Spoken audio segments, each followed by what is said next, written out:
పొరబాటున చేజారిన తరుణం తిరిగొస్తుందా? ప్రతి పూటొక పుటలా తన పాఠం వివరిస్తుందా? మన కోసమే తనలో తను రగిలే రవి తపనంతా కనుమూసిన తరువాతనే పెను చీకటి చెబుతుందా? కడతేరని పయనాలెన్ని, పడదోసిన ప్రణయాలెన్ని అని తిరగే ఛాయా చరిత పుటలు, వెను చూడక ఉరికే కథలు, తమ ముందు తరాలకు స్మృతుల చితులు అందించాలా ప్రేమికులు. ఇది కాదే విధిరాత,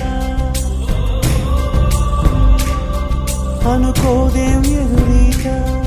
10 నెలలు తనలో నిన్ను మోసిన అమ్మైనా అప్పుడో ఇప్పుడో తనని కలను అంటుందా?